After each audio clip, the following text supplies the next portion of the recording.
What's up, YouTube? Welcome back to another video. Today we're gonna be talking a little bit about some Diablo 4. The preseason 1 patch has dropped. Patch 1.1, I believe is the name. I don't know why I'm like slowing down on that. Yeah, okay, patch 1.1. There's a lot of changes in here. New items, new legendary aspects, buffs, XP changes to world tiers, nerfs, character changes. I mean, the list goes on. This patch is miles long. It feels like it's forever scrolling down this page. I'm gonna link it down below if you don't want to, listen to me. If you want the short version of it, I'm trying to, summarize a little bit here in the video for you guys, so you don't have to read the whole thing. But if you do want to read it, I'll link it down below. So out in your own time, if you want to do that. But once again, guys, thank you for stopping by. I want to get into this with you guys. Let's talk about it and let's see what's changed.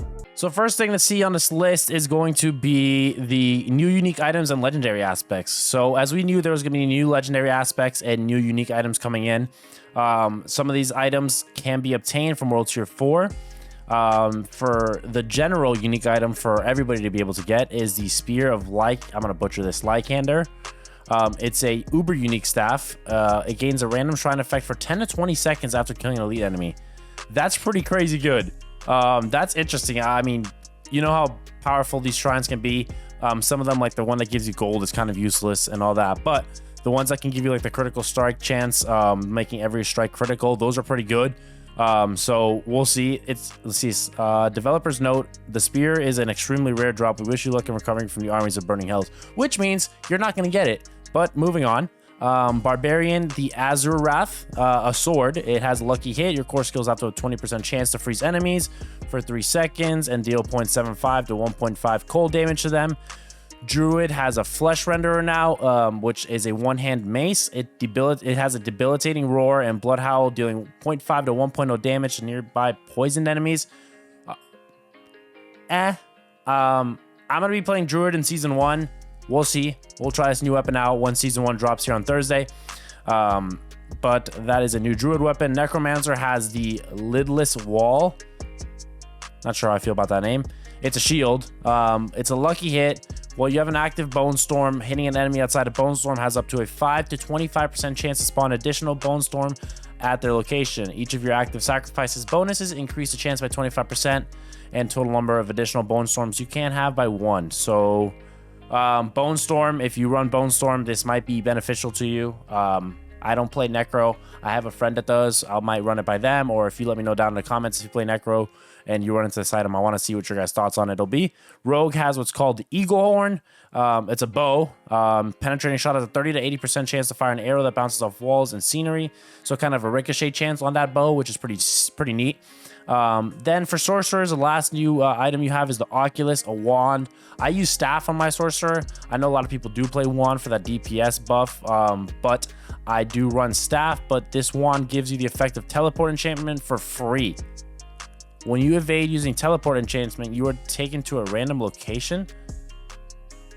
Weird. Okay, so I guess you now have the teleport built into your dodge, so you can actually replace one of your abilities on your items of your abilities without a teleport. You can take it out because you can actually use this wand and it built into the dodge, which is interesting that it takes you to a random location, so it can't be really that strategical. But we'll see. I'm kind of interested to see how that plays. I might, if I get that, play with that a little bit and give my feedback on it. Developer note, the Azurath and Flesh Render unique items have flat damage effects which scale with power. For example, at 820 item power, it deals between 3359 and 6718. So flat damage, and it scales with power. So just keep that in mind. The 7 new legendary aspects, to get into them. So you have the general ones, which are 2 of them, which means you can get them on any character. Audacity, when there's at least 5 close enemies, stun them for 2 to 4 seconds. This can occur only once every 20 seconds. Okay, it's a stun. Not that bad if your build relies on stunning a lot. This is, I guess, pretty solid. Especially if something you can put on some of your armor pieces. Craven, it's a mobility one. You gain 20 to 40% increased movement speed when moving away from slowed or chilled enemies. This is pretty good for my frozen build. For my ice sorcerer, I think Craven's pretty solid. I mean, if you want a movement buff to get away from enemies, that's pretty good. I kind of like that. I'm interested by that. So maybe if on my frozen sorcerer, on my ice sorcerer, I'll try that out. Barbarians have what's ancestral charge now. Charge calls forth 4 ancients who also charge, dealing 50 to 100% of normal damage. Druid, subterranean, poison creepers active, also cast landslide and circle around you. Earth circle deals 10 to 20% increased damage for poison enemies.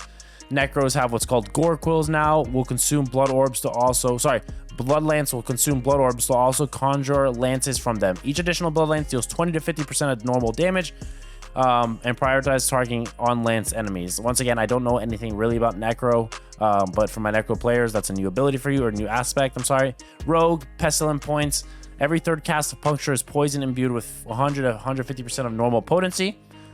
Pretty solid, I guess, if you use poison. Sorcerers have searing wards. After spending 200 to 100... I don't know why they did it backwards there. 200 through 100 mana, your next firewall is free to cast will destroy incoming small missiles. If you use firewall, that's for you. Nothing else really there for sorcerers.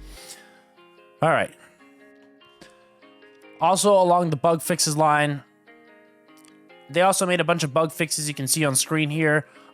Turns out I actually didn't know cooperative play was a thing until a couple of patches ago. So they had some fixes there for co-op play, for the challenges, and dungeons as well. Got some nice bug fixes. So if you want to read through those, I'm going to link these down below. I'm not going to waste your time here in reading all of these because there's a lot of them, but this will be linked down below. There's also gameplay fixes for all of the classes. Lots of these. Each of the builds got a handful of changes down below. I think this is really good. Hopefully a lot of these bug fixes improve the quality of life of the gameplay. I mean, this list literally just keeps going on and on as you see me scrolling down here. A lot of fixes and a lot of changes to the gameplay. But let's just talk about the next set of updates, which is gameplay updates, general updates, and things of that nature. All right, so the general updates, I went through this a little bit before. I actually think some of these are really good. One of them I don't like, which we'll talk about, is the Whispers change. For the Tree of Whispers, people who do those, you're no longer going to get sigil dust, which is what you use to craft nightmare sigils. Granted, if you play Nightmare Dungeons, you'll end up getting plenty of Nightmare Sigils, but this is for those that do play the Tree of Whispers. There are people out there that play different game loops than the meta style of gameplay, so just keep that in mind. I'm not sure how I feel about that, but they did make that change, so I just wanted to put that out there. Altars of Lilith unlocks are now account-wide.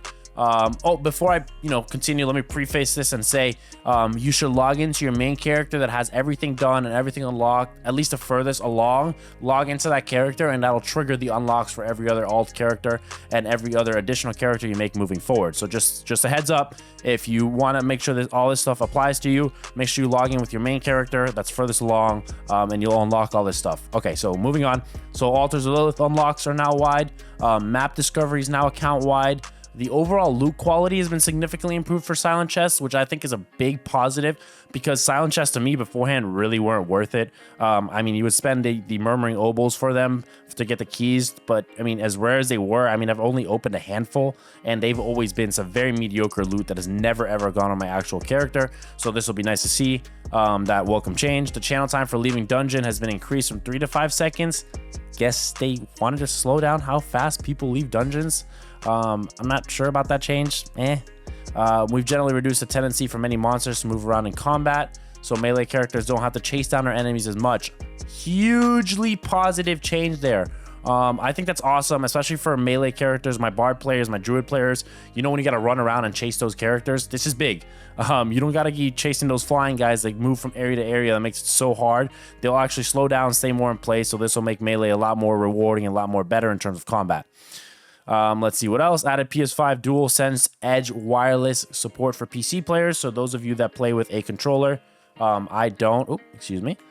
I don't. I play with mouse and keyboard, but if you do play with a PS5 DualSense controller, the triggers and stuff like that will actually be responsive now, like the haptic feedback and such like that. Renown value adjustments. Side quest renown rewards value increased from 20 to 30. Cool. Makes side quests a lot more beneficial, and it'll help you level up that renown quicker because, as you know, not all of the renown carries over. Only 3 of the 5 sections per area for the renown rewards gets completed off the rip. You'll have to do side quests and dungeons, but they decided to combat that by adding the reward values. So instead of getting 20, you're now getting 30 from side quests, and you get 40 instead of 30 from doing dungeons. So hopefully this will help you get your renown leveled up a lot quicker. You know, I'm not a big fan of that. I think you should have all your renown unlocked right off the gates, but to each their own. All right, moving forward, there were also some changes to world tier and experience gained. World tier 2 got a little bit of a buff. Bonus gold is now increased from 15% to 20%. Monsters now drop 15% more items, so you're getting a little bit more loot, not necessarily better loot, but more loot, so I guess a higher chance of rolling better loot. You know, take that with a grain of salt. Level scaling inside dungeons and most overworld territories has been adjusted in world tiers 3 and 4. So this is a nice change and a welcome change that they've scaled and changed the way scaling works. So it's now going to be, if you see on screen here, once you hit level 80, everything's going to be 5 levels under you. So if you're at level 80, the monsters will be level 75 and so forth. So if at 81, 76, 82, 77, and so on. This is to counteract the fact that if you reach like a higher level, you kind of feel weaker sometimes. So they felt like they would lower the level and change the scaling the way it works. Instead of 1 to 1 until you reach level 95, they've changed that now to level 75. So they've dropped that down to level 75. I like this. Welcome change for World Tier 3 and World Tier 4 players. This will be nice to see, as you'll feel a lot more stronger, a lot more powerful, and everybody loves to feel more powerful and better. So I think this is a good change. They've also changed the experience. So XP, you're gaining a lot more for killing enemies that are higher levels than you. So the bonus experience you receive is now significantly higher. 1 level higher enemies, you're getting a 15% buff. 2 levels higher, 20%. 3+ or more levels higher, getting a 25% buff. That's pre-season of the Malignant, and post-season of the Malignant, you're getting a 1.5 bonus percent per level up to 10 levels. You're getting the enemy buffs is 1 level, you get a 1.5%, 2 levels, 3%, 10 levels, 15% XP bonus. So all of the Malignant pre-leveling is significantly higher when you kill higher level enemies. I think this is a good change, but we'll see and keep that adjusted and keep our eyes peeled for that and see how that plays and gameplay feels. There was also changes to Helltide. Not really a big fan of these. I thought Helltide was a really good farming zone for some of that rare loot. So they've made some changes to it to make it a little bit harder to get some of that loot. Helltide monsters are now 3 levels higher than the player instead of 2. I guess it's just making it a little bit more difficult. If you're high level, I guess you can cut through them anyway, so it doesn't really matter. But this is more towards like that mid and lower level, where you're notice maybe it's gonna be a little bit harder for you now. But also the biggest change, I think, is the Tortured Gift of Mysteries, which is the chest that you can get the higher tier items and roll some of those really good items, has its cost increased. So before it was 175 cinders, it's now 250. Not sure how I feel about that. I really thought 175 was a pretty good place to farm it. We'll see how that changes, if it changes how many people are in Helltide zones, and it may not see it as valuable, because getting to 250, especially like I said, if you're in that middle level zone, you might find yourself dying more while trying to get some of that higher tier loot. Not sure how I feel about that. Last change was all interactable objects into Helltide zones now have a small chance of dropping aberrant cinders, so you have a higher chance, I guess, of getting cinders from just interacting with stuff around the world. But the change to the increased cost of it, not really a big fan, and the higher level of the enemies, I guess you get more XP now, but really not sure about that. We're just gonna have to hold off on that and we'll go from there. So guys, there was also a lot of balance updates and changes to a lot of character skills and abilities. Each character had some things tweaked and touched. I don't want to really dive into it too deeply in this video. This is kind of just a what's changed in this patch, really summarized, because this can really go on for, I mean, I can be here for an hour talking about all of these changes. Once again, I'm going to link it down below for you guys if you want to read each of your characters' changes, buffs, nerfs, what may have happened. There was a lot of changes, so I encourage you to go down there, take some time and read it, at least for your character build or what you're planning to do for Season 1. There was a lot of changes, a lot of general gameplay changes as well, but I wanted to talk about the overall news and things like that changed out to the gameplay.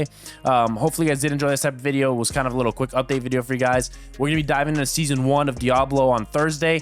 I'm going to be giving you my thoughts and feedbacks on a video either Thursday night or Friday morning, so be on the lookout for that.